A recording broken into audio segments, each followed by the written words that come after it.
¿Qué tal? Bien, ¿se me oye bien? ¿Se me oye? Vale, perfecto. Bueno, ¿quién soy yo? Bueno, me han hecho una presentación estupenda. Bueno, soy un señor que ya estuvo por aquí el año pasado contando cómo había hecho demos, pues cuando tenía 16 años, que es la edad que tengo en este GIF de esta demo que hice para Atari ST hace muchos años. Y vuelvo este año para contaros una pequeña película de algo que me ha pasado este año y que no esperaba que me pasara. Y bueno, pues es algo divertido, es algo interesante, es algo relacionado con el desarrollo abierto y que creo que os puede interesar.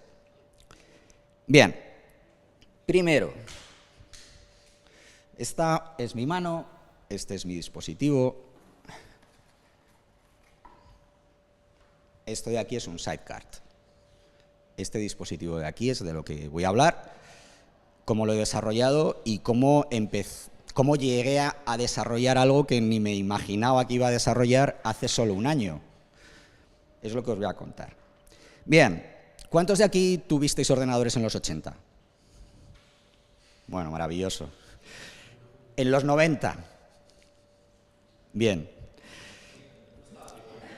En los 80, elegir tu ordenador personal era como elegir, como este anuncio tan épico de los 80 de Bird y Magic Johnson eligiendo sus zapatillas Converse, ¿no?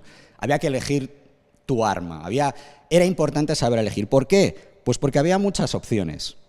El más vendido de los 80 y parte de los 90 fue el Commodore 64, y voy a ir un poquito rápido. Pero aquí tenéis las cifras de ventas de los equipos de aquella época, ¿vale? Así que era importante el acertar en lo que ibas al ordenador que ibas a tener, porque eso te iba a hacer entrar en una comunidad u otra.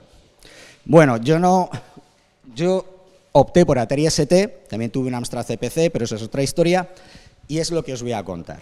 Y tú me estás diciendo, pero bueno, tío, que esto es de los años 80, estamos en 2024, ¿qué me estás contando a mí de estas películas? La Atari ST era un equipo para aquella época que era bastante interesante. Tenía un Motorola 68000, era un equipo relativamente barato para la memoria que tenía, una buena resolución, colores, etcétera, pero sobre todo era un equipo que tenía grandes capacidades de expansión. Aquí he marcado el puerto de expansión que estaba a la izquierda, que era como un puerto de cartuchos que había en esos equipos, ¿vale? Pero estamos en 2024, ¿qué me estás contando? Pues lo que os estoy contando es que hay un revival, o no hay un revival, hay un gran interés ahora mismo por recuperar muchas de las cosas que había en esos equipos, o esas sensaciones que había cuando utilizabas esos equipos de los años 80. La nostalgia es una droga muy poderosa, y realmente ahora mismo hay un gran interés por tratar de recuperar parte de esas sensaciones de aquella época, ¿vale? Entonces, la computación vintage, retro, como queráis llamarla, está de moda. Bien, ¿cómo empecé con esto? Bueno, pues empezamos mal. Empezamos mal. Hoy en día tú no puedes ir a una tienda y decir, me voy a comprar una Atari ST. No, ni una amiga, ni nada. ¿Qué es lo que tienes que hacer? Pues normalmente tienes que irte a vendedores especializados de segunda mano que encuentras en sitios con una reputación, bueno, en sitios como Wallapop, vamos a dejarlo así, ¿no? eBay, etcétera. Bueno, en mi caso, pues fui a Wallapop, dije, voy a comprar un Atari STE, yo ya tenía un ST-FM, pero yo quería un STE, que era una versión un poquito mejor, y bueno, pues problemita. El equipo no funcionaba todo lo bien que debía. ¿Por qué? Porque había una serie de equipos que tenían un problema con un chip que era el chip de DMA. El chip de DMA era un chip que permitía la entrada y salida. Y a ciertas velocidades o en ciertas situaciones no funcionaba bien. No funcionaba bien y entonces había un fallo catastrófico, por ejemplo, al escribir en los discos duros. Así que yo me cargué gran parte de los discos duros o de la información que tenía ahí. Era una movida. Pero claro, tío, una persona de 2024 que se mete con esto sabe a lo que juega. Y dices, pues lo voy a arreglar, voy a sustituir el chip. Vale, pues convertí mi bonito Atari STE en un ladrillo. Lo rompí. Rompí un equipo que había comprado por 300 euros, que oye, que son 300 euros, que es de segunda mano, que es un equipo de 35 años que compré en Wallapop. Chungo, ¿no? Y entonces mi cabeza empezó a darle vueltas y dije, ¿y no hay ningún tipo de sistema de pasar o de no usar este chip de DMA maligno en el Atari? No hay nada, y sí hay. Y es este puerto de cartuchos que os he dicho antes, que está en este lateral. Ese puerto no usa ese chip de DMA porque está conectado directamente al bus del microprocesador, de ese 68000. Y entonces dije, bueno, pues voy a buscar un dispositivo que lo haga, que pase por ahí. Pues no existe. No existía. Así que dije, entonces tengo que poner y tengo que ver cómo solucionar este problema. Para daros una idea del puerto de expansión, el puerto de expansión pues no son más que 40 pins, 20 arriba, 20 abajo. Estamos en un equipo de hace 35 años, la tecnología es TTL, o sea, la circuitería es TTL, 5 voltios, y tenías un direccionamiento de 15 pines de direcciones, 16 de datos de señal, es decir, era un bus de datos ancho para datos, y bueno, diversas señales que al final pues, bueno, se podían combinar. En definitiva, tenías acceso a 128 kilobytes de lectura a través de ese puerto. Y más o menos tú podías leer o acceder a ese puerto cada 500 nanosegundos, cada ciclo.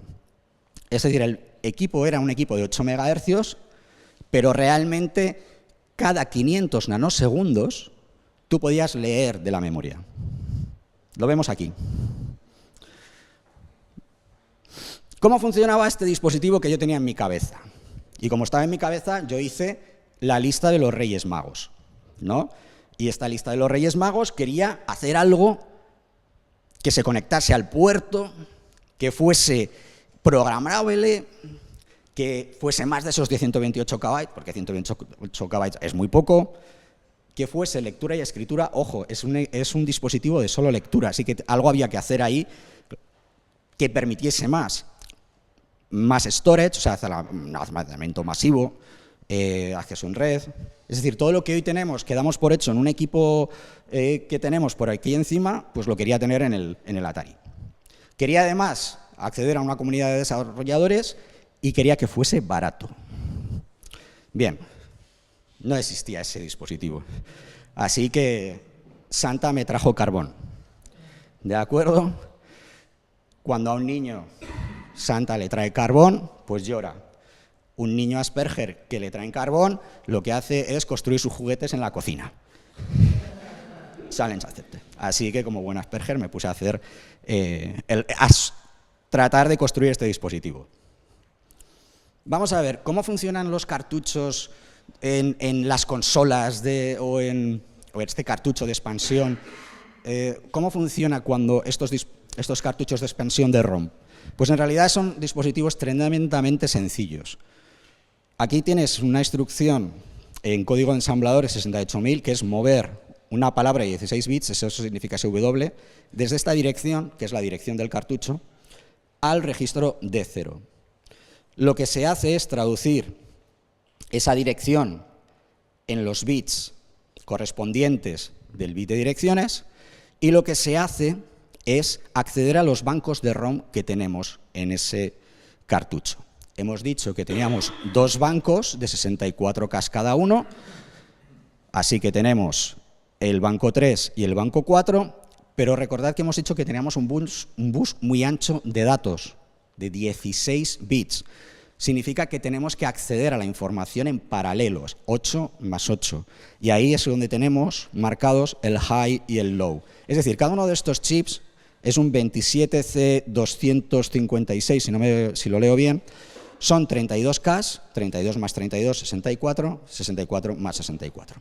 Así que la señal de ROM es la que habilita un banco u otro, y en paralelo lo que se hace es poner esa señal en el bus de datos, los 16 bits de golpe. Vale, ¿cómo se ve eso en un reloj?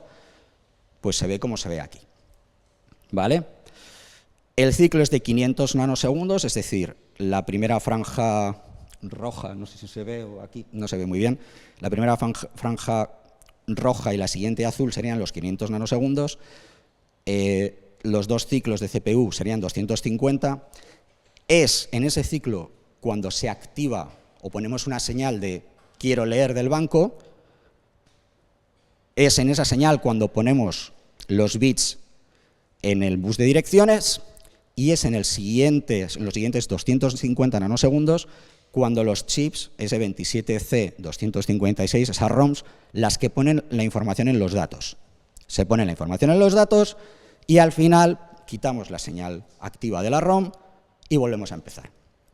Es decir, activamos la señal de lectura en la ROM, con lo cual las ROMs se activan, ponemos las direcciones, los datos en las direcciones, las ROMs leen esa información, las ROMs devuelven los datos, quitamos la señal de ROM, repetimos. Ese sería el algoritmo, ¿vale?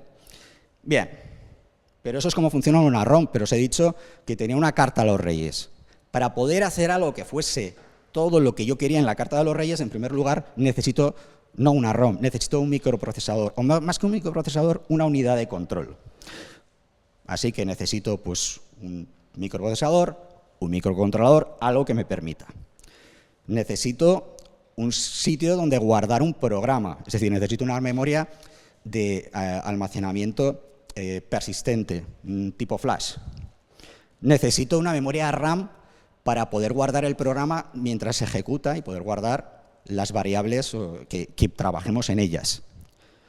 Necesitamos además un chip que permita acceder a la red, porque queremos acceder a la red, es decir, necesitamos un chip que permita acceder a la red. Necesitamos también Bluetooth. Recordad que es una carta a los reyes, ¿eh? Pero bueno, uno sabe hacer ciertas cosas. Necesitamos también acceder a un sistema de almacenamiento masivo. En este caso, lo normal es un tipo micro SD porque es la velocidad adecuada a la que pueden trabajar estos equipos. También una conexión por USB. Todo esto tiene que ser programado en un lenguaje de bajo nivel, pero no queremos programar en ensamblador porque ya tuvimos suficiente en la carrera, así que vamos a hacerlo en C. Y por supuesto, esto tiene que ser barato, esto es un hobby, tú no puedes estar aquí, comprándote o haciendo cosas que sean caras. Entonces esto era un poco lo que necesitábamos. Así que nos pusimos a buscar qué podemos hacer y lo primero que encontré fue la Raspberry Pi 02W. La Raspberry Pi 02W es como la Raspberry Pi 4 o 5 que vosotros podéis tener en casa normalmente, pero adecuada a un tamaño reducido, eliminadas ciertos dispositivos y con cosas con las que yo tenía. Acceso a red, almacenamiento, flash, es decir, un poquito todo lo que tenía. Parecía una buena elección, parecía. Entonces, ¿qué decisiones tomé? Y algunas, pues bueno, no fueron todas lo buenas que debían ser. En primer lugar, decidí usar Linux Realtime. ¿Por qué? Pues porque tenía que acceder, si os recordáis, tenemos 500 nanosegundos para acceder al ciclo de lectura del cartucho, pero además tenemos que reducir esos 500 nanosegundos a 250 y de 250 a 125 nanosegundos, más o menos. Así que necesitamos algo que fuese tiempo real, o eso pensaba yo. Siguiente, muy importante, estamos hablando de una tecnología de los años 80 que es TTL 5 voltios. Sin embargo, todo lo que trabajamos hoy en día es CMOS 3,3 voltios o menos, o 1,8 o lo que sea. Es decir, necesitamos traductores de 3,3 a 5 y viceversa. Y por último, necesitamos un protocolo que imite esos ciclos que os he dicho de levantar el ROM, o sea, el acceso a la ROM, la lectura, escritura, etcétera. Un protocolo de bitpanging, se llaman así, se llaman protocolos que imitan el hardware al nivel de la señal o del bit, ¿no? Y lo quería hacer en C. ¡Ja! Pero me encontré con otra, y esta sí que es gorda.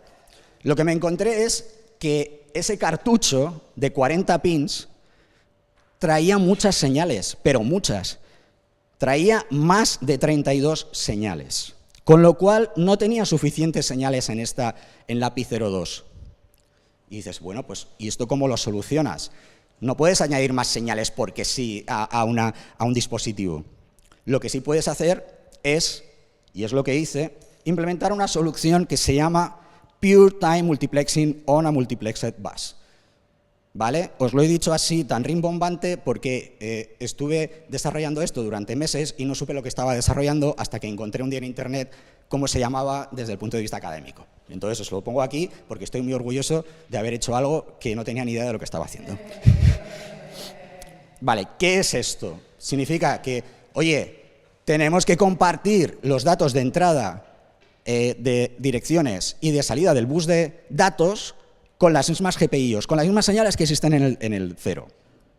Entonces, tienes que hacer un protocolo que esté alternando unas y otras, ¿vale? Y tiene que ser extremadamente preciso.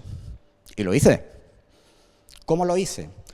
Pues lo hice de la siguiente manera. Recordad, tenemos 500 nanosegundos, entonces lo que tengo que hacer es crear dos señales nuevas artificiales en las que indique a algo que va a leer las direcciones y hay que indicar a otro algo que no puedes acceder al bus de datos.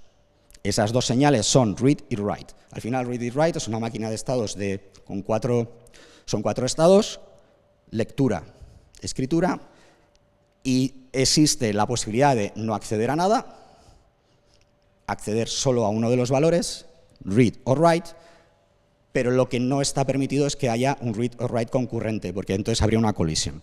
Así que, bueno, esto es lo que construí, y ese algo que me faltaba era un sistema que permitiese poner el acceso a esos buses, tanto de datos como de direcciones, en alta impedancia. Es decir, como si fuese levantar las patas y que no estuviesen conectadas.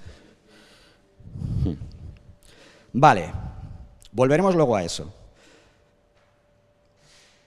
Vale, mi primer problema es que la cagué miserablemente con el Linux Realtime. Más que nada porque tú no puedes hacer scheduling realmente en Linux Realtime a esas velocidades. 125 nanosegundos no es suficiente. Y más que nada cuando al final he llegado a bajar a 6 y 7 nanosegundos. Significa que estaba llegando a un punto en el que no podía seguir usando Linux Realtime. Realtime no es adecuado para esto. ¿Qué hice? Pues dije, bueno, pues voy a intentar hacer desarrollo bare metal directamente sobre la 02. Pero ¿cuál es el problema que te encuentras? Es como si programases una Raspberry Pi tradicional, pero sin el sistema operativo, como si fuese un microcontrolador. El problema es que no es algo que se haga habitualmente, así que no hay ni tantos dispositivos, ni drivers, no hay tanto código que puedas usar y, sobre todo, es mucho más caro que usar un microcontrolador. Así que parece lógico que tenía que ir a un microcontrolador. Pero yo nunca había usado microcontroladores, así que me tuve que meter en las páginas de todos los foros de electrónica para ver qué podía usar. Entonces encontré que había 3 grandes microcontroladores ahora mismo en el mundo de los hobbyistas, ¿no? o del hardware, o los makers de hardware hobbyistas. El que tenéis más a la izquierda es el el RP2040 de Raspberry Pi. El Raspberry es un microcontrolador que han hecho los de Raspberry, que ahora veremos más cosas sobre él. El siguiente es el ESP32 de Espressif, que es muy conocido, sobre todo porque tiene un coste realmente muy, muy interesante. Y por último es el STM32 de STM Microelectronics o STM Electronics, no me acuerdo nunca el nombre exactamente. Bien, analicé todos ellos, tenían características realmente similares. Sin embargo, encontré una característica en el RP2040 que lo hacía perfecto para lo que yo quería hacer. Pero cuando digo perfecto, es perfecto. Y es las PIOs, o PIO, o Programmable Input Output. ¿Qué es esto? Veréis, el RP2040 es un microcontrolador que tiene 2 cores ARM pequeñitos, tiene 264 kilobytes de RAM interno, tiene DMA, tiene IRQs, o sea, tiene una serie de características muy interesantes para programar, pero tiene además como unas pequeñas máquinas de estado o unos pequeños cores especialmente dedicados para trabajar a alta velocidad las GPIOs. ¿Qué significa? Que tú eres capaz de delegar en esas máquinas de estado de las PIOs la gestión de la entrada-salida y puedes dedicar los cores de las CPUs para otras cosas. ¿De acuerdo? Así que, bueno, pues la verdad es que era fantástico. Yo vi aquello y dije, esto es maravilloso, esto es lo que yo necesito, ya. Voy a ver ejemplos. Y me voy a ver los ejemplos en la web en los repositorios de Raspberry, de las Picos, y voy a ver PIO, veo que hay un ejemplo de bitbanking, abro la carpeta, está vacía. La única puñetera carpeta vacía de todos los ejemplos. Y digo, ¿pero cómo es posible? Y bueno, pues viendo un poco por los foros, lo que te das cuenta es que es complicado. O sea, lo que yo pensaba que era fácil desarrollar al principio en esa carta a los Reyes no es tan sencillo, y no era tan sencillo ni siquiera para hacer un ejemplo. Entonces, bueno, pues me lo tuve que currar. Pero oye, salió bien. Vale.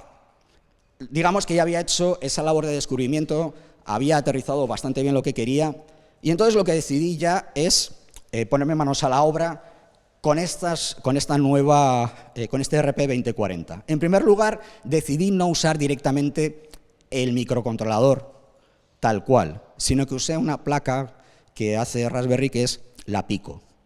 Existe la Pico y la Pico W. Usé la Pico W porque trae ese chip de Wi-Fi y Bluetooth que tanto os he dicho que quería en la carta a los Reyes, trae la flash, trae la conexión USB, es decir, trae una serie de cosas que eran muy interesantes. También, ¿qué es lo que hice? Lo que hice es esos conversores de 3 voltios a 5 voltios, y de TTL hacemos con los integrados 74LVC245. Son level shifter de triestado. ¿Recordáis que os he dicho que además teníamos que, en un momento dado, levantar y poner esas direcciones como si no estuviesen ahí activas? Bien, esto te lo permite directamente al mismo tiempo que haces la conversión. Al ser un sistema triestado, yo podía conectar la señal esta de lectura a este 74LVC245 y decirle, cuando quiero leer, este está activo, y entonces leo. Y la señal de escritura, lo mismo, pero sobre el 74AHCT245. Vale, ¿qué significan los...? 74 significa que es un empaquetado industrial, no militar, creo, más o menos. LVC es la tecnología que permite esa conversión, y AHCT es la tecnología que permite la conversión en el otro lado. A significa advanced, creo que es de velocidad. ¿Vale? Entonces, ya tenía esas conversiones hechas, ya tenía ese control multiplexado del bus.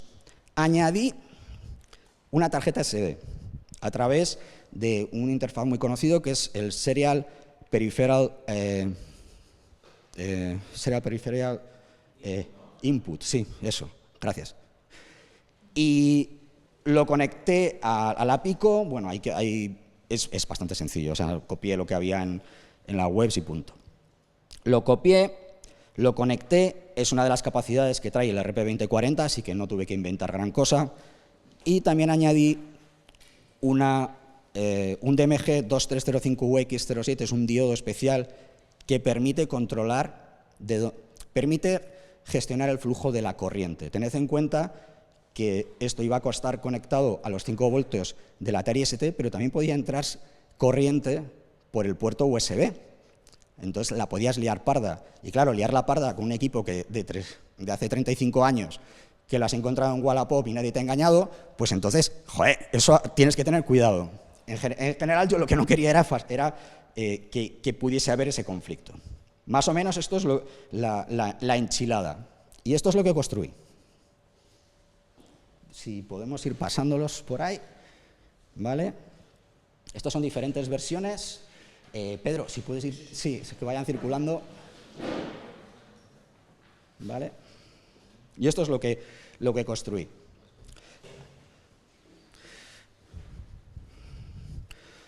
Evidentemente, antes de llegar a estas placas, que son más o menos algo ya terminado, vale, no va a funcionar no va a funcionar el vídeo, no pasa nada.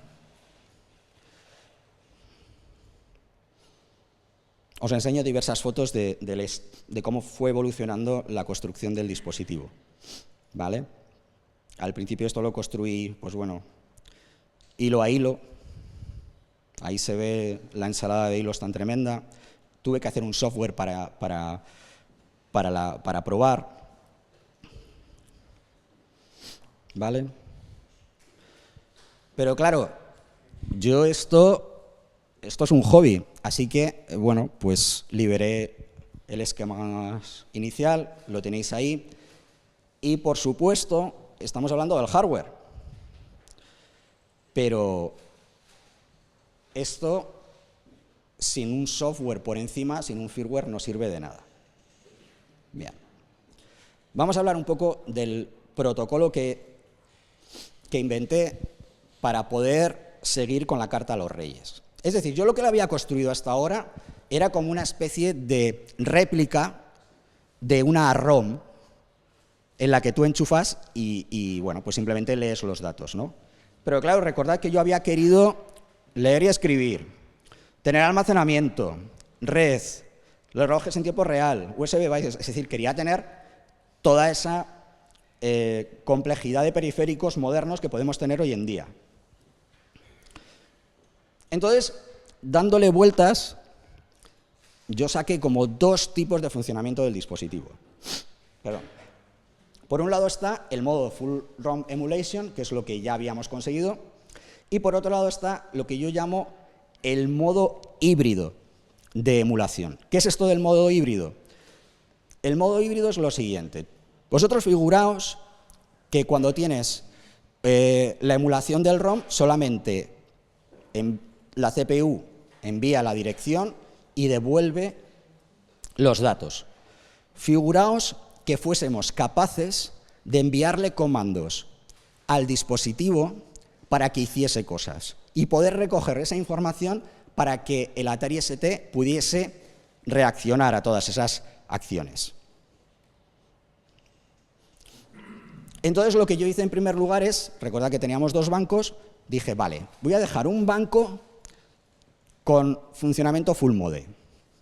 Y ahí es donde voy a poner el programita que voy a correr dentro del Atari ST. Y luego voy a tener otro banco que va a estar en modo hybrid mode. En el modo full mode, si tú intentas escribir, no pasa nada. No puedes escribir. Tú intentas escribir en esa dirección y simplemente se ignora esa escritura. Figúrate que fuésemos capaces de escuchar qué intentas escribir desde el RP2040 y hacer algo, es decir, que no se ignore esas peticiones que tú estás haciendo. Ese es el modo híbrido. El modo híbrido es poner un core del RP2040 a escuchar y decir, oye, que me está hablando el Atari ST y no me está pidiendo solo un dato, me está pidiendo que haga operaciones. ¿Vale? Aquí se vería un poco más o menos, ¿no? Es decir, hay que intentar que cuando tú escribas algo en la memoria de esa ROM, pues que no actúe como una ROM, sino que actúe como un sistema dinámico, como un sistema que devuelva algo. Así que hice dos tipos de protocolos. El protocolo read-only, en el que tú pones algo y ese algo pues se deja ahí, es decir, el típico fire and forget, ¿de acuerdo? Y por otro lado está el read-write, en el que tú escribes algo y esperas respuesta. Vale, de alguna manera hay que indicarle al sistema o hay que establecer algún tipo de sincronización en este tipo de protocolos. Son protocolos que funcionan por tiempo. Es decir, tú tienes un slot de tiempo en el que eres capaz de escribir al sistema y a gran velocidad el sistema es capaz de responder. Entonces, normalmente Así es como funciona este protocolo. Se le envía una cabecera, esa cabecera no es más que un número mágico. Se le envía luego un identificador de comando. Aquí tenéis una lista de comandos reales, que es un número. Al final no es más que enviarle un identificador numérico. El tamaño de los parámetros que le vas a pasar, es decir, le estás diciendo al RP2040, oye, quiero tu atención para que leas esta información, para que la proceses, es decir, el payload, y luego el payload, perdón. Y es un fire and forget. Tú se lo envías y se ejecuta de manera síncrona. Vale, esto es lo más sencillo y esto es lo básico que hizo. Vale, 10 minutos, perfecto. Así que ya tenemos el modo lectura, pero ¿cómo hacemos que responda a comandos el sistema? Vale, pues lo que tenemos que hacer es lo mismo que hacemos con el fire and forget, pero tenemos de alguna manera de saber que el RP2040 ha acabado procesando. ¿Cómo lo hacemos eso? Se añade otra palabra mágica al payload, es decir, se añade un número generado aleatoriamente por el Atari ST que tú se lo envías a través del payload, el RP2040 procesa, escribe un resultado en una zona compartida de la ROM, es decir, recordad que podemos poner lo que queramos en la ROM, y luego lo que haces es esperar en el lado del ST a que aparezca el número mágico que tú has enviado al otro lado. ¿Vale? Simplemente eso sería el proceso. ¿Qué es lo que conseguimos con eso? Lo que conseguimos con eso es poder implementar comandos que accedan a todos esos periféricos que os he descrito, como USB, Wi-Fi, todo aquello lo podemos acceder y podemos devolverle esa información al Atari ST. ¿De acuerdo? Pero claro, os he comentado antes que yo, sí que he desarrollado ensamblador en el Atari ST, pero yo no estaba dispuesto a desarrollar en ensamblador en el RP2040.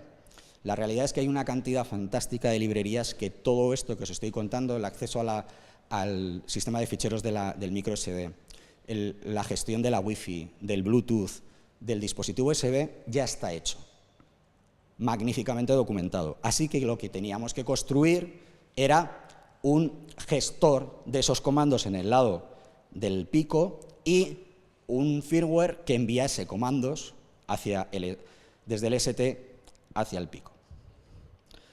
Vale. Bueno, aquí tengo una serie de códigos de ejemplo. La verdad es que quería mostraros el ST funcionando, pero no creo que sea posible.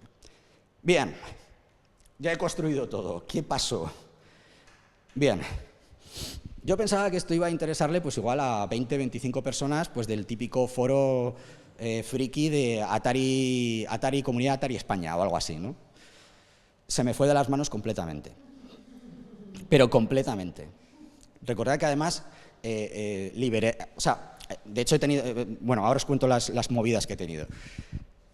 Resulta que de repente la gente le empezó a tener interés. El primer interés, evidentemente, es de coleccionista. Quiero tener esto porque es nuevo y me gusta Atari ST. Sin embargo, según fue avanzando y fuimos añadiendo funcionalidad a ese firmware que está tanto en el RP2040 como en el Atari y que se comunican entre ellos, según fuimos añadiendo cosas, la gente empezó a tener interés por eso. Así que la gente me lo empezó a pedir más, tuve que abrir una tienda en Shopify, tuve que profesionalizar un poco eso. Recordad que este chisme de aquí, si tú lo intentas fabricar por ti mismo, te va a costar por encima de 60 euros. Si a eso le sumas aduanas, si a eso le sumas envíos, se te puede dar fácilmente en 100. Ahora, si tú te juntas gente y lo pides juntos a China para hacer la fabricación, se te va a quedar probablemente en 20, 15, 25. ¿Qué ocurre? La gente es muy difícil que se agrupe para hacer estas cosas, es la realidad. La realidad es que tiene que haber un incentivo muy grande. Así que la gente no se juntaba, pese a que estaba liberado para... liberé el diseño Creative Commons, pero no comercial. Es decir, yo permito que cualquiera lo use, os juntéis, lo pongáis en marcha, pero tú lo que no puedes hacer es montar en una tienda en Shopify para venderlo. El código está licenciado bajo GPL3, porque entiendo que es absurdo hacer otra cosa. Y bueno, pues tenemos servidor en Discord, 165 miembros, 118 issues en GitHub, una release estable, 10 betas, tenemos actividad en todos los grupos retos del mundo prácticamente. Hay gente en YouTube que ha hecho unpacking y reviews, pero de decenas de miles de visualizaciones. De hecho, a mí me pasó una cosa en enero. En enero un tío hizo un vídeo diciendo «Ese es el mejor dispositivo que se ha hecho para Atari ST», y de repente yo empecé a ver, pero pedidos, y yo «¿Pero qué está pasando?». Y de repente me llegó una alerta de YouTube de que un influencer de retro en YouTube había hecho un unpacking del dispositivo y lo había puesto por las nubes. Claro, no he querido aquí poner las fotos de mi mujer y yo limpiando las placas porque son un poco ridículas, pero de verdad que fue alucinante. Evidentemente, el desarrollo inicial lo hice yo, todo. Sin embargo, ahora hay dos desarrolladores más que están activamente desarrollando. Hay otros committers, pero para mí una cosa es que tú contribuyas al core, otra cosa es que bueno, pues que pongas, corrijas documentación o que comentes algo. 5 minutos. Estoy acabando ya. Curiosamente, si os dais aquí, el sitio donde más hay es Estados Unidos. Atari ST nunca fue un equipo que se vendió en Estados Unidos de manera importante. ¿Qué está pasando? ¿Por qué Estados Unidos? De nuevo, nostalgia. De nuevo, coleccionismo. En Estados Unidos lo que hay es muchos coleccionistas retro. ¿De acuerdo? Probablemente donde más hay o donde más STs habría es en Alemania. Sin embargo, es pues es el tercer país. Aún así, bueno, la verdad es que me han ayudado mucho. La verdad es que hay que reconocer que la gente en Alemania se compromete con las comunidades. Así que poco a poco fui cumpliendo toda mi carta de los Reyes. Y me veo hoy aquí dando una charla sobre algo que empezó pues por una mala experiencia, vamos a decir mala experiencia en Wallapop. Pero bueno, 800, no sé, ¿qué va a ocurrir en el futuro? Mira al futuro, miro y ¿qué es lo que se me ocurre? Bueno, pues al final lo que he tenido que hacer es intentar reprofesionalizar un poco esto. Me explico. Al principio esto era algo, como os he comentado, que se hacía por listas, o sea, unas listas que nos apuntábamos y que se hacía. Entonces, bueno, pues al final he construido otro dispositivo, aplicando un poco lo que yo he aprendido. De nuevo, bueno, esto lo voy a anunciar la semana que viene. Pero bueno, al final lo que ocurre es que he empezado a construir más cosas, me he enganchado al desarrollo de hardware y aquí tenéis uno que estaba haciendo 30 años software, de repente pues está empezando a hacer otro tipo de cosas que nunca pensé que haría. Podéis descargaros la charla en el QR. He ido, no sé si me he explicado, hay cosas que son duras, pero estoy encantado de escuchar vuestras preguntas.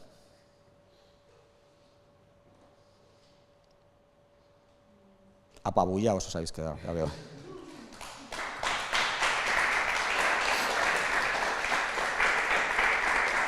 ¿Alguna pregunta? ¿Algo? Sí. Al principio, la verdad que tú tienes una Atari ST, como comentamos ayer, y usaba los cartuchos para jugar y siempre era como que nunca tenía ningún amigo que tuviera una Atari ST, porque en aquella época conseguí como Sí, sí. una amiga, y de hecho vamos a la lista y nunca había visto así, que la Atari era porque menos se vendía de todo eso. Así es. Y si tú has tenido este impacto con ese Atari ST, ¿tú piensas que podrías utilizar para Amiga o para Amstrad o algo parecido? Sí. O sea, me preguntas qué impacto tendría un dispositivo como este para otros dispositivos, otros ordenadores como pueden ser más populares, como pueden ser CPC Amstrad, Amiga. Sí. A ver, mucha gente me dice que lo haga para Amiga. Ahora, hay un componente de pasión. Tienes que tener voluntad para poderlo hacer para esos ordenadores. Yo he pseudo profesionalizado esto porque cuando tienes 800 chismes enviados pueden pasarte muchas cosas. Y una de esas cosas es que a ver si enchufan los dispositivos y quemas el equipo o tienes algún problema. Entonces, bueno, digamos que en cierta manera he profesionalizado eso pues, por seguridad. No te sé decir, voy a hacer un dispositivo para Amiga, pero ¿cuándo? No tengo ni idea. De hecho, probablemente sea el siguiente dispositivo. ¿Vale? Ay, no sé, a ver, yo lo que quiero venir aquí es a Málaga, para lo que sea, oye, pues, ya veremos. ¿Más cosas? ¿Más preguntas? ¿Os ha parecido muy dura la charla? Es la primera vez que la doy. Gracias. Pero la pregunta... A ver, es la primera vez que doy esta charla. Nunca he dado charlas ni de hardware ni de esto. Lo que quiero es saber un poco si se ha comprendido lo que he dicho. Simplemente es eso. ¿Sí? Guay. Os he contado una historia, por lo menos. Vale. Venga, animaros, otras preguntas. Esto es divertidísimo, ¿no? ¿Sabes lo que he disfrutado haciendo esto?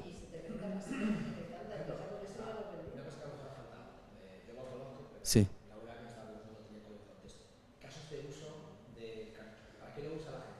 Vale, sí. Sí, pero me vais a... Sí, perdonad. Es que, a ver, que os lo quería haber mostrado aquí con el Atari, pero al final es muy complicado poner el chisme. La gente empezó usándolo para, por ejemplo, meter las ROMs de diagnóstico de los equipos. Recordad que la mayoría de la gente lo que quiere es poner en marcha los ordenadores y que vuelvan a funcionar. Entonces, hay ROMs de diagnóstico que te ayudan a resolver el problema. La gente graba esas ROMs o emuladas en este dispositivo, los enchufan y es como si tuviesen esas ROMs. Eso fue lo primero. Ahora, luego, como se han creado firmware, por ejemplo, para emulación de floppy, la gente ya no usa la disquetera, sino que usa directamente lo que está en el dispositivo. Pero llevamos un paso más, porque la gente es muy vaga y no quiere copiarse las cosas en el dispositivo, sino que te lo bajas directamente de un repositorio de Internet. Entonces, pusimos en marcha bueno, hay una base de datos que se llama la Atari ST Public Database, donde hay 1500 juegos. Básicamente son juegos, casi todo. Es decir, tú te puedes bajar desde el dispositivo uno de esos juegos y jugarlo directamente. Otra cosa que puedes hacer, emular un disco duro. Si tienes una unidad de disco duro o no tienes una unidad de disco duro, lo puedes hacer por ahí. Si tienes un ordenador como el que te he dicho, roto, como el que yo compré, y pones mi dispositivo ahora a trabajar como un disco duro, no tienes el problema del DMA. Entonces ahora hay gente que está comprando mi dispositivo con las nuevas firmware sobre ordenadores que estaban desahuciados. Es decir, han empezado a crecer, gracias al feedback de comunidad, necesidades que había ahí. Siento no haber comunicado esto y gracias, Pedro, por la pregunta, pero es que tú estás metido ahí y lo has visto. Claro. Pero un poco esa es la idea. La idea al final es, vamos a intentar darle vida a chismes que están muriendo. ¿Y qué genera nostalgia? Generan buen rollo cuando te juntas con la gente para hablar de esto. Al final es un hobby, no puedes pensar en otra cosa. Y la nostalgia, o sea, no hay... O sea, cuando te juntas a hablar, es como cuando te juntas a hablar con los amigos de lo que hacíais en el instituto, pues es inevitable disfrutarlo. Eso es lo que ocurre cuando se junta la gente del mundo retro. Venga, que os habéis animado. Ánimo. Aupa. Bueno, pues muchas gracias. Lo he pasado muy bien. Espero que vosotros también hayáis disfrutado.